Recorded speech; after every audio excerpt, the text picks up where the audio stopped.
माननीय रमेश जी के राम जी का था, क्योंकि वो करीब 40-45 साल तक वहाँ विधायक भी रहे, मंत्री भी रहे, अच्छा पकड़ था, घर घर संपर्क था, तो उनका वोट था। इनका वोट भी तो नहीं है। अब कुरहनी में लड़ने आ रहे हैं चुनाव, तो इस समय दूध का दूध पानी का पानी आ जाएगा जी। नमस्कार, न्यूज़ फाउंडेशन देख रहे हैं आप। मैं हूं आपके साथ धीरज सिंह।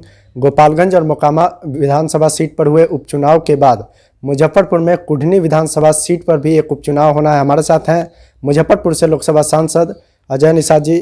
सर, कुढ़नी की जो विधानसभा सीट है उस पर भी अब चुनाव होना है।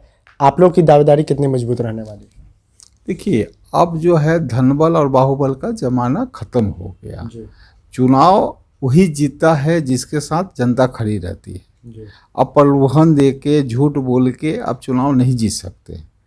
कुढ़नी में उपचुनाव होना है 5 तारीख को। इससे पहले जो गोपालगंज और मोकामा में हुआ, सभी पार्टी ने बड़े बड़े दावा किया, लेकिन नतीजा वही हुआ जो जनता ने चाहा।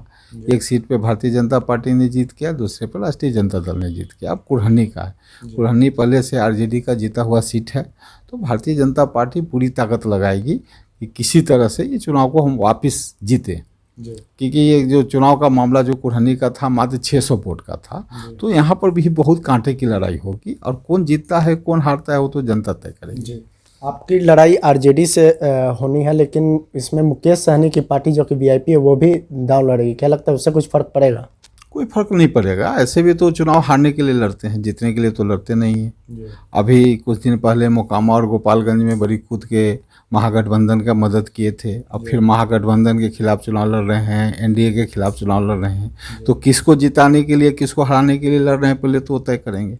जीतने के लिए तो चुनाव नहीं लड़ रहे हैं। वो कहते हैं कि मुजफ्फरपुर की जो भी चुनाव होता है उसमें वो गंभीरता से लड़ते हैं, क्योंकि पिछली बार बोचहा में हुआ था तो उनका दावा रहता है कि बीजेपी को वही हराए थे। कोई आप बीजेपी का जो रिजल्ट सीट है निकाल के देख लीजिए। इनका टोटल वोट आया था 29,000, अमर पासवान जीते थे 35,000 से।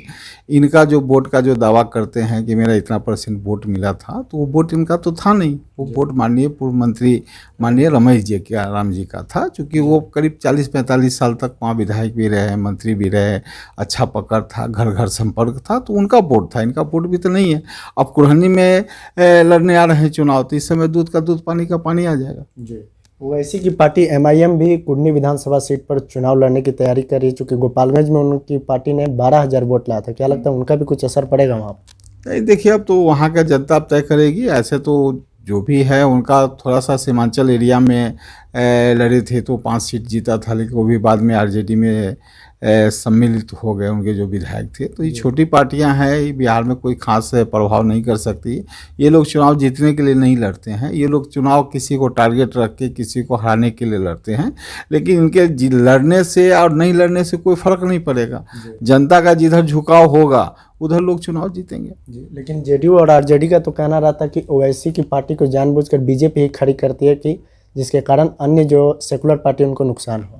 तो वो भी तो खोज के खड़ा कर ले ना, कोई रोक रहा है? बिहार में तो इतनी सारी पार्टियां हैं, समाजवादी पार्टी हैं, बसपा पार्टी हैं, सबको बुला के लड़ा दें जी। आपका गठबंधन है, आप उसको समझाइए, आप उसको लाइए, कौन रोक रहा है? आप उनसे गठबंधन कर लीजिए। जहां नरेंद्र भाई मोदी के खिलाफ इतनी सारी पार्टियां हैं, एक पार्टी और जुड़ जाएगा, क्या फर्क पड़ता है? उससे कोई फर्क नहीं पड़ता। एक आखिरी सवाल है कि 10 नवंबर से वहां पर नामांकन की शुरुआत हो जाएगी, क्योंकि आप वहां के सांसद है, कब तक पार्टी टिकट का ऐलान कर देगी? देखिए, माननीय राष्ट्रीय हमारे जो प्रदेश अध्यक्ष जी हैं बाहर गए हैं, वो 10 तारीख तक लौटेंगे, तो हमको लगता है कि 11-12 तक क्लियर हो जाएगा उम्मीदवार का। बहुत बहुत धन्यवाद। यह भाजपा सांसद अजय निषाद। दिल्ली से न्यूज़ फाउंडेशन के लिए मैं धीरज सिंह।